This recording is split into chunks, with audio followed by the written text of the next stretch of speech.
شہر رمضان الذی انزل فیہ القرآن، رمضان کا مہینہ وہ ہے جس میں قرآن نازل کیا گیا۔ ھدی للناس وبینات من الھدی والفرقان، لوگوں کے لیے ہدایت اور ہدایت کے بھی روشن بینات باتیں، والفرقان اور حق و باطل میں فرق کر دینے والی چیز۔ فمن شہد منکم الشہر، تو جو کوئی بھی پائے اس مہینے کو، یا جو شخص بھی مقیم ہو اس مہینے میں، مسافر نہ ہو، فلیصم، اس پر لازم ہے کہ روزہ رکھے۔ اب وہ وجوب علی التخییر ختم ہو گیا، اب وجوب علی التعیین، اب یہ لازم ہے، یہ رکھنا ہے۔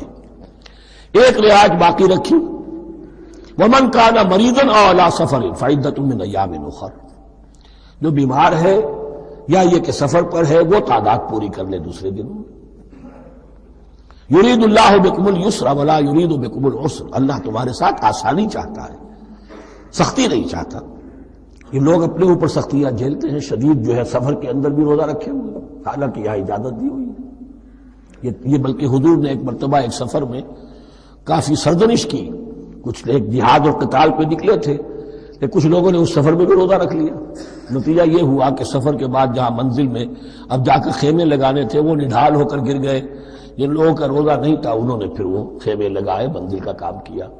تو حضور نے فرمایا کہ لیس من البر الصیام فی السفر، روزے رمضان اس میں سفر میں روزہ رکھنا کوئی نیکی کا کام نہیں ہے۔ لیکن ہمارا تصور اور ہے، 105 بخار چڑھا ہوا ہے، روزہ نہیں چھوڑوں گا میں، روزہ تو میں نے رکھا ہوا ہے، یا روزہ تو میں نہیں چھوڑوں گا۔ حالانکہ جہاں رعایت اللہ کی ہے اس رعایت سے فائدہ نہ اٹھانا ایک طرح کا کفران نعمت ہے۔